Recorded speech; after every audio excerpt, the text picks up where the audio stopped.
Alright, so I'm just going to make just a quick little video here about repairing the fuel shutoff valve. And as you can see, mine's already apart because I kind of took this apart before I really started filming anything. But to take it apart, on the bottom of your valve right here is a rivet. You pull this rivet out, and then this piece will unscrew. I actually had to drill this rivet to get it to kind of like spiral up and out once the head of it fell off. But if you end up drilling it, just be careful that you do not drill the valve, because if you drill the valve, it's too late, you're screwed up and you're gonna have to replace it. And once the rivet is out, you can come back and tap some threads in there. And I'll put the size at the bottom of the video for the screw. And this is just a screw with a lock washer. Once you get the rivet out, you spin this guy off, and there's going to be an O-ring right here. Well, that O-ring is a 1/4 inch diameter with a 1/16 inch cross section.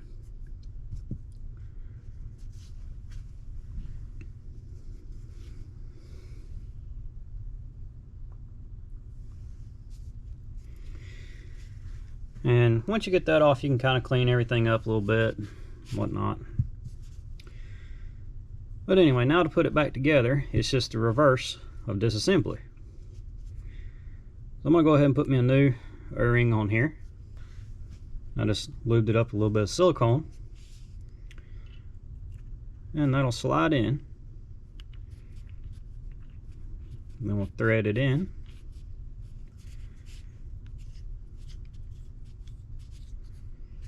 And then I'm just going to go ahead and just bottom it out lightly. And like I said, I'll go ahead and put my screw and washer in here and get that tightened down. Now what I would recommend doing at this point is that hole right there is where your diesel or your gas will come into this valve. Put some water into this hole with a pipette and be sure that it does not leak out this side. If it's out this side, then the seat's bad on the valve, and if it leaks out this side, the O-ring did not seal.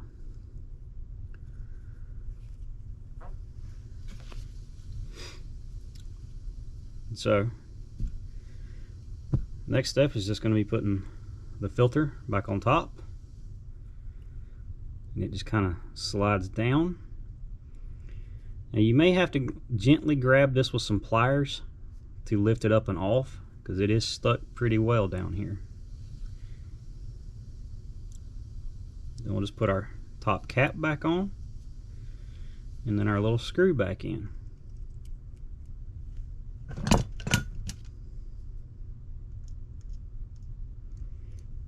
And this just needs to be good and tight.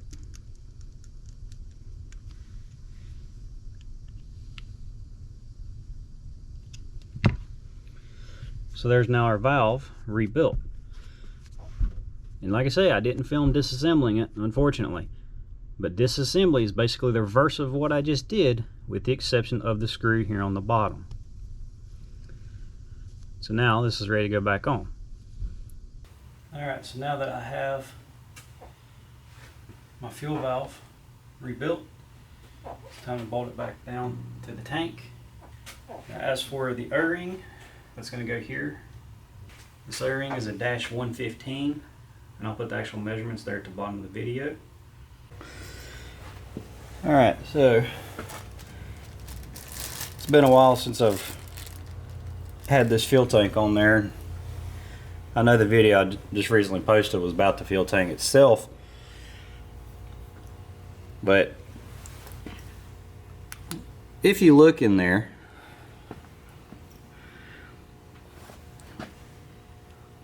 you can see a drip of diesel on this screw right here.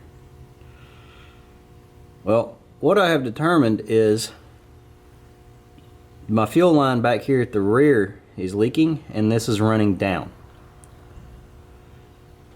And this is the second valve I've had, and it's still an old valve, but it's one that I think was on my 861. And I've had two different tubes, or fuel lines, however you want to refer to it.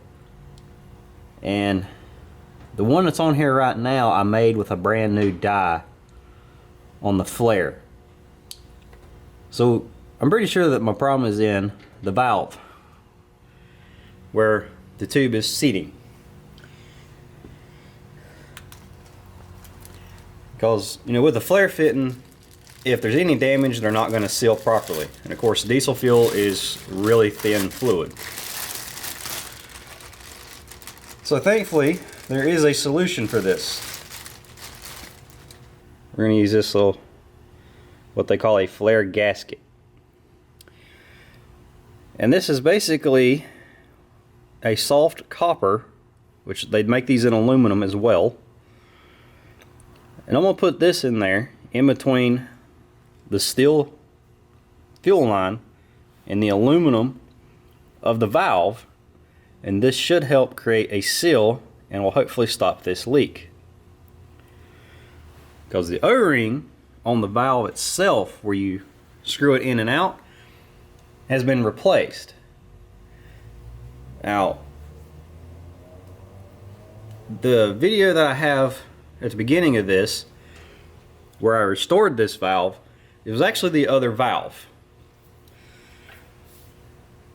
The only difference in the O-rings is this one has an O-ring out of the diesel injection pump. That'll make sense later on, but we're not dealing with that now. But it's the same size, it's just a neoprene instead of the rubber. And I know that that's not leaking. So I'm going to go ahead and get that washer, that crush washer, put into the fuel line and see if I can get this thing to quit leaking. So the first thing I'm going to do, I'm going to go ahead and just turn this valve off.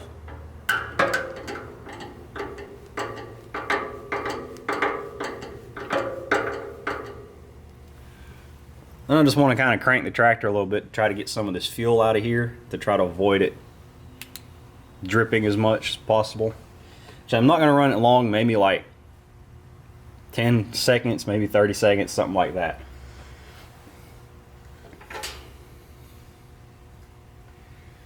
And who knows, it's pretty cold out here right now. I think it's like 46 degrees, so it may not even run. I don't know.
That actually did start without glow plugs, so that's great.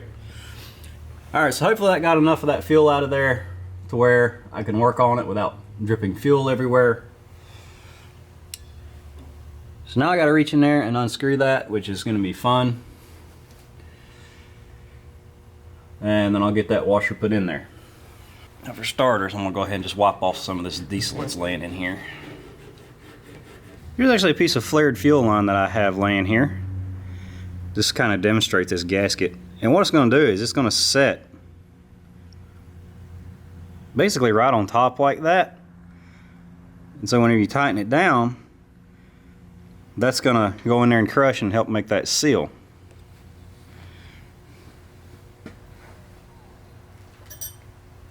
And one thing I haven't mentioned yet is where I got these. I actually purchased these from Granger, and they were $1 a piece, and I bought 5 of them just in case, you know, to have some spares, but that's where they came from. And let's see here.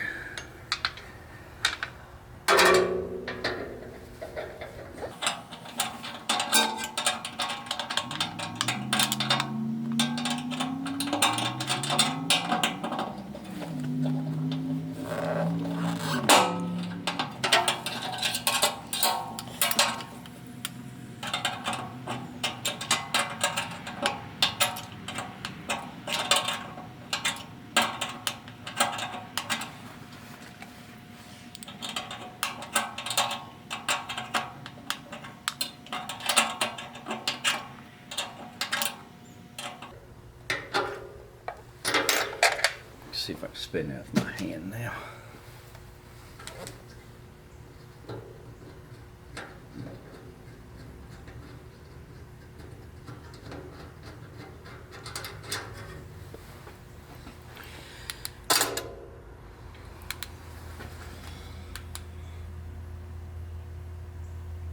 Okay.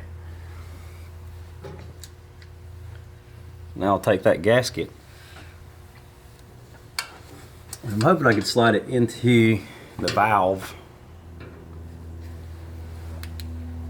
and it will stay put. Yeah, and getting this in there is obviously going to be the hardest part. If I didn't have the tank about half full of diesel, I would just pull that valve out and slide this into the valve. But unfortunately, you know, I've got the tank full of diesel and it's just kind of a pain in the butt to drain it. So I'm going to try and do it without draining it. I think I just put a little bit of grease on here, and I'm going to see if that'll get it to hold to the hose, or the tube rather. Okay, and that holds it onto the tube.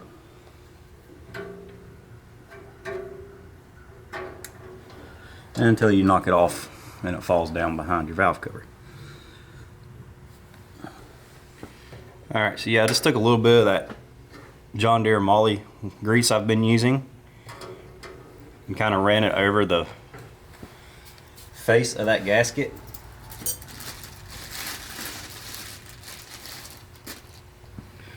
So basically just put it on this face here, the convex side, and then stuck that to the tube, and that held it just enough for me to get it in there and put it into place. So now I've got the line finger tight, so I just need to tighten it up with the wrench, and then we'll see if it leaks or not. Which, for it to drip, takes, you know, a couple days, and I'll check it, make sure it doesn't leak, and if it don't, we'll consider it good and fixed, and hopefully we have no more leaks.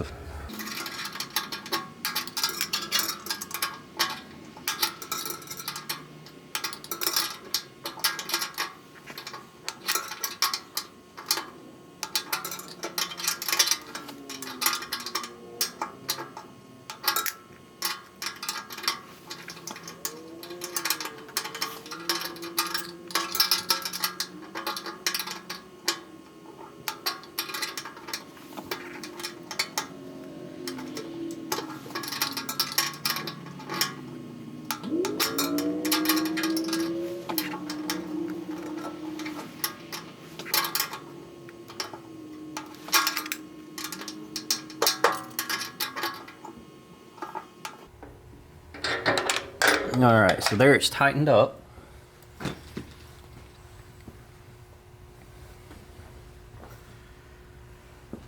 just want to make sure I have no diesel fuel laying anywhere in here.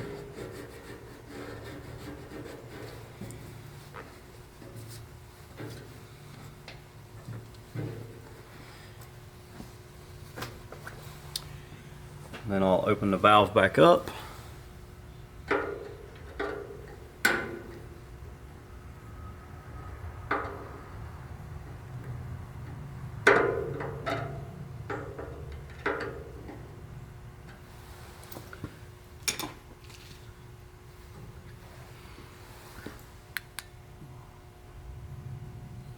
And as of right now, there is no leak,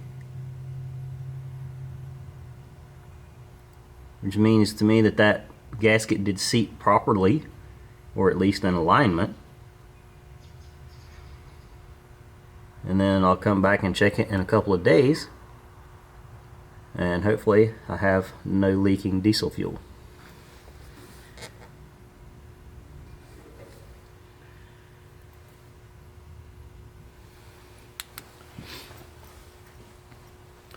So if you run into that on your diesel or maybe even your gas model, get you a set of these gaskets.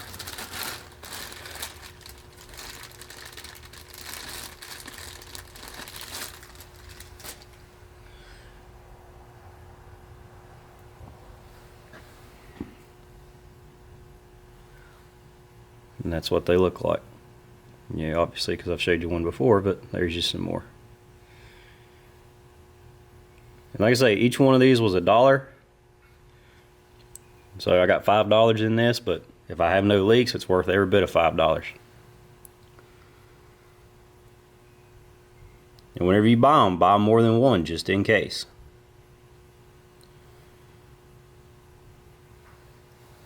But that's a 1/4 inch flare gasket is what it's called. And I'll put the actual number for these at the bottom of the video so you can Google search for them or visit your local Granger. Like I said, that's where I got these, and they should be able to get them for you, because local auto parts stores don't seem to carry these, but your industrial supply places will.